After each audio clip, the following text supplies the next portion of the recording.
Hi everyone. Today we get to start our unit on Oceania. Here we have a map of the region, and obviously we have Australia and New Zealand. That's what we're going to talk about today. But we also have all of these islands up here, going all the way up to Hawaii, and then over on the side to Indonesia. So it's a pretty interesting area, and I'm excited to jump into it with y'all. So, as I said, today we are going to be talking about Australia and New Zealand, and we are going to start with Australia. A few quick facts about Australia. The capital is Canberra. They use the Australian dollar. They speak English. And they have a higher percentage of people who identify as Christian than even the USA. Australia is divided into 6 states. We don't usually think of Australia as being like the United States of Australia, but you can kind of think of their government operating very similarly to ours, except that they have a prime minister instead of a president left over from some British rule that we'll talk about in a second. As you can see, they have Western Australia, the Northern Territory, South Australia, Queensland, New South Wales, often just abbreviated NSW, Victoria, and then down at the bottom we have Tasmania. The flag of Australia is pretty straightforward. You see that you have the Union Jack, the flag of the United Kingdom, up there, and there's a very good reason for that. They also have a 7 pointed star for the 6 states and the combined territories. They have another little area for um, the capital and some other territories that they have. And then the other stars that seem to be in this random order on the side is actually the Southern Cross constellation, which is used to navigate ships when you're in the southern hemisphere. A little bit about Australia's history. So going back to about 1606, obviously there's people in Australia beforehand, but we know a lot more once the Dutch come. So the Dutch came in 1606, but then in 1770, Captain Cook, lands at Botany Bay with his ship, the HMS Endeavour. And he was the one who mapped the eastern coast and decided that Australia was no longer going to belong to the Dutch, but was going to belong to Great Britain. Just a few years later, the British settled their first area in Sydney, and it was the start of the British penal colony, which means that the colony was made up of prisoners who they didn't have space in the jails in Great Britain, and so they would put all of the prisoners on the ships, and then once the harbors filled up, they would ship them down to Australia, and that was led by Admiral Arthur Phillip. Some more exciting history about Australia is in 1808, a few years after that, they have the Rum Rebellion. So, William Bligh is, you might have heard of Mutiny on the Bounty. It's kind of a famous story. But William Bligh had the reputation of being a very tough man. And so, England sent him to be the new governor of Australia's colonies. And everything thought that was going to work out great, except he started throwing his weight around even before he landed. He didn't want to obey the ship's captain, who was shipping him down to Australia. And then when he actually got there, there were a lot of things that he did, but he tried to limit and eventually cut off the colony's rum supply. And that's where the Rum Rebellion gets its name. He was kind of a bad leader overall, but the issue with the rum was really kind of a tipping point. And interestingly enough, this is the only violent change of power in Australian history. Other than the William Bligh fiasco, everything has been generally peaceful. In 1824, the land became officially named Australia. In 1841, New Zealand became its own colony. Before then, it was kind of part of Australia. They had a gold rush a few years later. They were involved in World War I and World War II. We don't usually think of Australia as being involved, but they were. And then in more recent history, in 2008, the government officially apologized for its treatment of the indigenous people, and called them and has sort of named them the lost generation, this generation that was very almost killed off because of colonization. All right, culture. So here's just kind of their overview of culture. Automatically, you should note that they have a super high individualism score and a super low long term orientation, but they also measure kind of surprisingly high in indulgence. So we're going to look on the side here. We have a comparison between Australia, the United Kingdom, and the United States, because Australia was originally colonized by the United Kingdom, but they also have an almost identical sort of cultural map as the United States, which is pretty interesting. They all kind of mirror each other, but there are a few differences. So we're going to look at individualism and indulgence. So in Australia and the United Kingdom and the United States, people tend to look after themselves and their direct family. Self-reliance and personal merit is valued over interdependence or sort of the good of the group. And then also indulgence, there's a willingness to act on impulses and desire and to have fun. They place a higher degree of importance on leisure time, acting as they please, and spending money as you wish. This should sound pretty familiar because these are some of the cultural values of the United States as well. Geographical features, we'll talk a lot more about the Great Barrier Reef tomorrow because it's super important to the general ecosystem of the world. But there's also the Great Dividing and the Great Victoria Desert. They like calling things great, in case you haven't noticed that.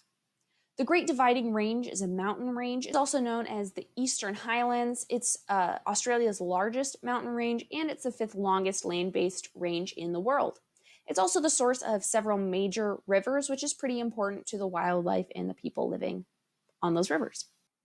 There's also the Great Victoria Desert, which is located in southwestern Australia. It's the largest desert in Australia. It's pretty dry, not the driest desert in the world, but it does get 8 to 10 inches of rain per year, so a very dry place for Australia. It was inhabited by Aboriginals for thousands of years, so even though it looks pretty inhospitable, there were a lot of people who used to live here.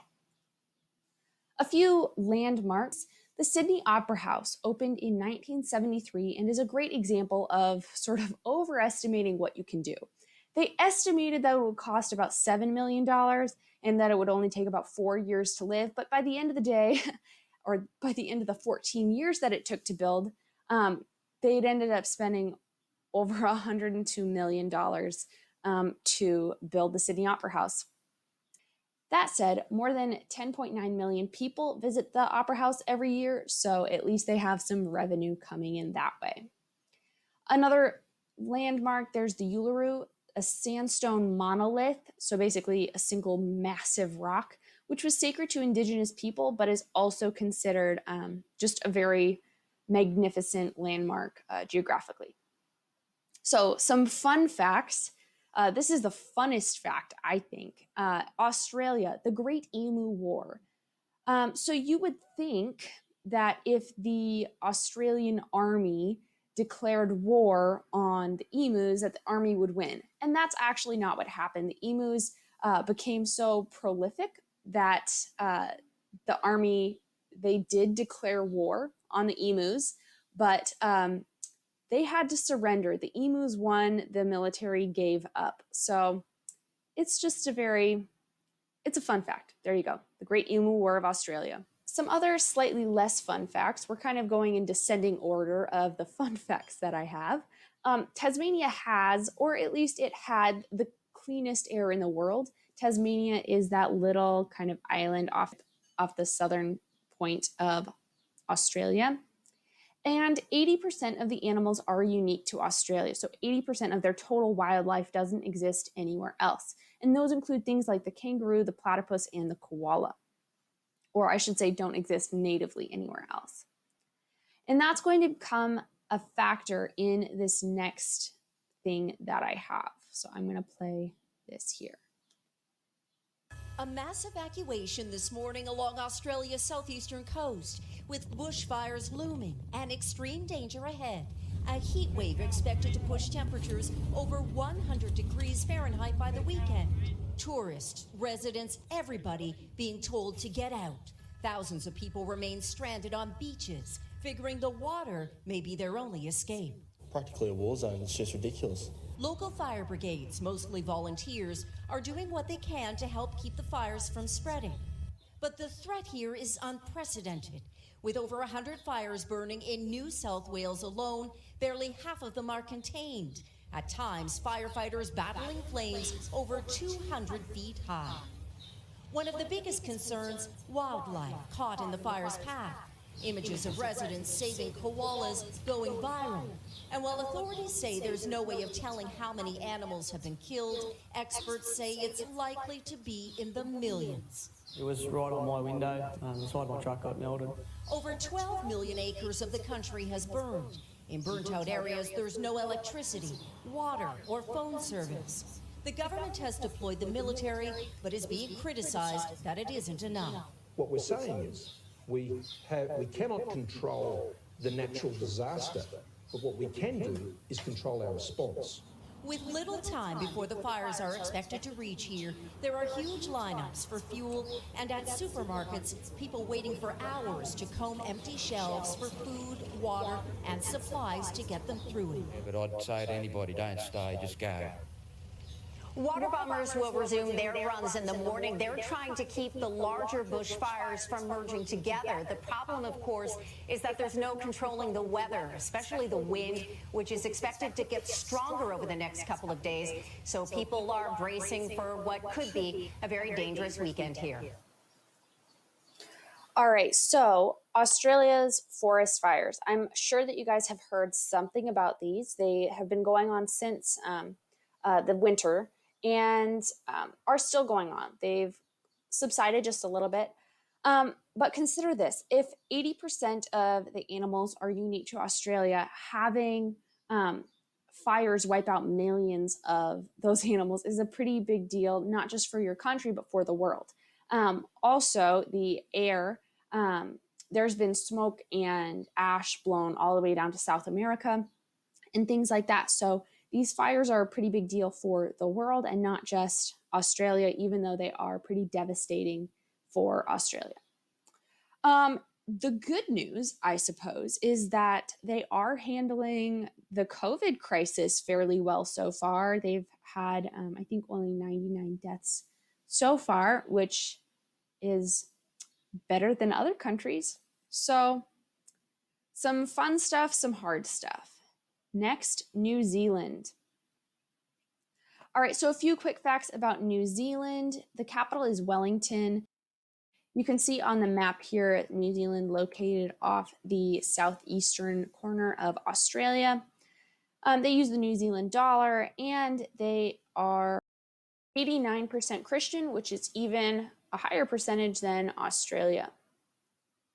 All right, once again, the culture, you have pretty similar cultural factors to Australia. They're just a little bit more mellowed out, I guess, when it comes to individualism. However, they do have a slightly higher indulgence score. So same idea, individualism is that looking after yourself, that self-reliance. Indulgence is, leisure time is important. Being able to spend your money as you want is an important value. Some fun facts about New Zealand that are actually fun. New Zealand has one of the highest rates of car ownership in the world, so that's just kind of interesting. The first person to climb Mount Everest, Sir Edmund Hillary, his picture's right there.